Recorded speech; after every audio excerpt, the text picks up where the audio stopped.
Good morning. Welcome to Breakfast. On Christmas Day, the headlines. The Queen will deliver a very personal Christmas message this afternoon, her first since the death of her husband, Prince Philip. Merry Christmas from Windsor. The Queen had wanted a big family Christmas at Sandringham in Norfolk, but because of the spread of Omicron, that just wasn't possible, so she's spending the day here instead. A return to gathering for midnight mass. The Archbishop of Westminster says places of worship should stay open.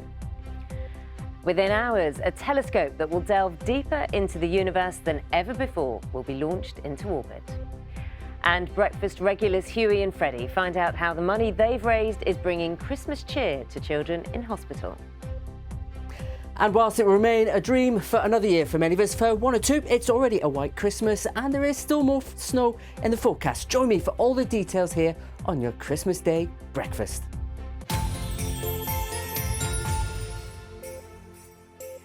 Good morning. It's Christmas Day, the 25th of December. Our main story, the Queen's televised Christmas Day message, is expected to be a very personal one, the first since her husband, Prince Philip, died in April at the age of 99. The Queen will spend the day at Windsor Castle after deciding not to travel to Sandringham for her traditional family gathering. Our royal correspondent Nichols has more. The Queen will be joined in Windsor by 6 members of her family: the Prince of Wales and Duchess of Cornwall, the Earl and Countess of Wessex and the Duke and Duchess of Gloucester. There will be morning service at St George's Chapel inside Windsor Castle, though this will not be attended by the Queen. Then at 3 o'clock, the Queen's Christmas message will be broadcast. It was recorded a few days ago at Windsor, with the opening music, the national anthem, played by the Central Band of the Royal British Legion in this their centenary year. The broadcast itself will be a very personal one this year, according to Buckingham Palace. The Queen is expected to speak for the first time in some detail about the loss of her husband, the Duke of Edinburgh, who died in April. As this still from the broadcast shows, the Queen recorded it with a photograph of her and her husband at her side and wearing a brooch she'd worn on their honeymoon.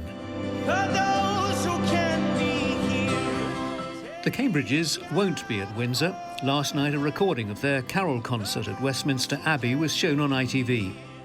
It featured Catherine playing the piano as Tom Walker sang For Those Who Can't Be Here.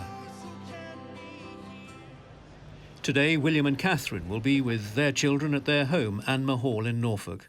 No doubt they and the rest of the royal family, and particularly the Queen, will look back on a year which has not been without its difficulties, while looking forward to next year and the Queen's Platinum Jubilee, when the nation will have the chance to mark her 70 years on the throne.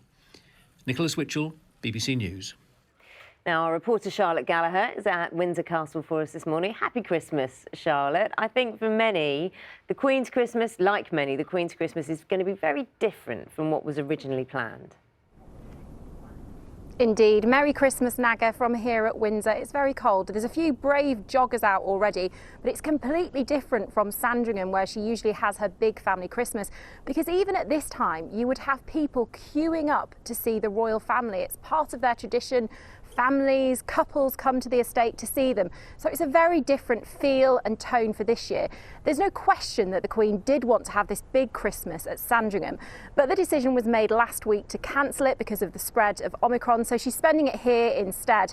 And as Nichols said, there will be members of her family joining her this year: Prince Charles and the Duchess of Cornwall, Camilla, Prince Edward and his wife Sophie, and the Duke and Duchess of Gloucester. Last year, of course, it was just her and Prince Philip isolating alone at Windsor Castle. This year, of course, her first without Prince Philip, so she did want to have all her family around. But as you said, it's like for most of the country, we've all had to change plans this year and have different ideas and plans to what we thought was going to happen. So she is going to be surrounded by family this year, and as Nicholas Witchell said there, her message to the nation is going to be a very personal one, perhaps a more personal one than we've seen before, wearing a brooch that she wore on her honeymoon to Prince Philip, and really reflecting quite a difficult year for her, as it has been a difficult year for a lot of the nation. It certainly has. Charlotte, thank you.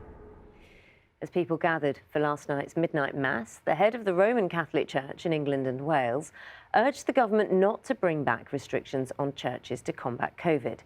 In a BBC interview, the Archbishop of Westminster, Cardinal Vincent Nichols, said people can make good judgments themselves and understand the risk. Harry Farley has more. As shepherds to the crib, in the pouring rain, they flocked to Westminster Cathedral. Last year's midnight mass was online only as London grappled with Tier 4 restrictions. But last night, the faithful were allowed to worship in person.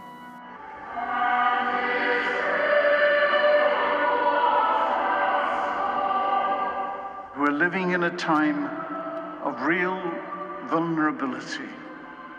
Now, we're often tempted to counter that vulnerability by putting up our defenses, by making sure that I and those close to me, or as citizens of wealthy countries, that we're well looked after, whatever the cost.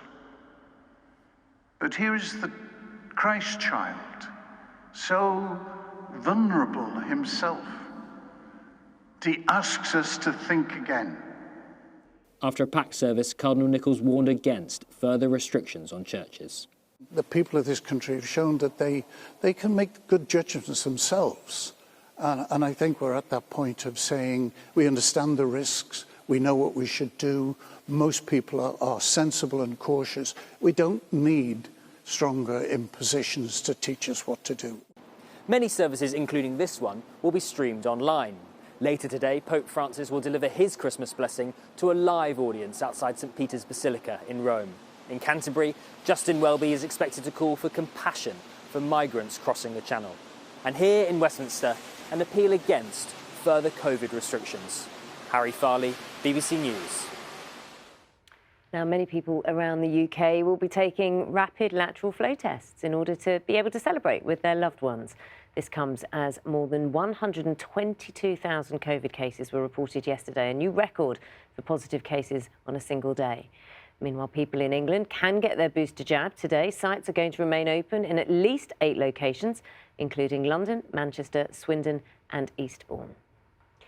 The biggest space telescope ever is set to go to orbit in the next few hours. The James Webb Space Telescope has taken 30 years to make at the cost of $10 billion, and it aims to detect some of the earliest stars and galaxies in the universe. Our science editor, Rebecca Morrell, explains. Stunning images revealing the beauty of our universe, but we've only seen a tiny fraction of it. Now a new astronomy mission is set to revolutionise our view. This is the James Webb Space Telescope. It's a successor to Hubble, but 100 times more powerful. After 3 decades in the making and a cost of $10 billion, it's finally ready to launch. We've never attempted anything like that in space before. We're going to be entering a whole new regime of astrophysics, a new frontier. And that is what gets so many of us excited about James Webb Space Telescope. This space telescope is a feat of engineering. At its heart is a 6.5 metre wide mirror made up of 18 hexagonal segments, each coated in a layer of gold. Its size means it can detect the incredibly faint light coming from the most distant stars.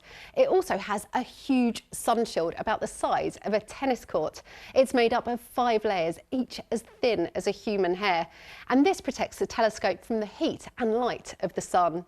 Sitting a million miles away from the Earth, the telescope will give us our deepest ever view of the cosmos, from seeing the birth of the very first stars and galaxies to revealing new planets in far-flung solar systems.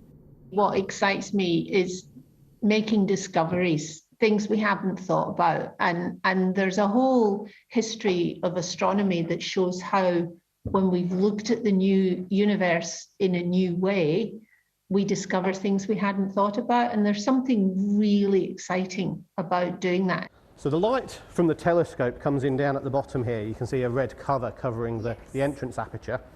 On board, the instruments that will be key to these discoveries was built in the UK. It's called MIRI, and this is an engineering replica. Webb will be able to do some wonderful discovery science that's simply not been possible before. We'll be able to see the first light galaxies, the first objects and stars that were glowing after the Big Bang. And to do that sort of science, we need MIRI. We need the data that only this instrument will be able to provide. To get into space, the telescope's so big it's been folded up to fit inside the rocket. The most challenging part is getting it to unfurl. It's been practiced here on Earth, and that's hard enough. There are 300 points where it could go wrong. But if anything fails in space, the telescope is too far away to be fixed.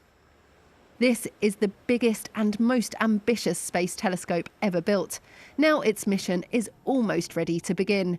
The hours ahead will be an anxious wait for scientists. Rebecca Morell, BBC News. See the headlines as they happen and watch BBC News live in the app and get the full story with bbc.co.uk/news.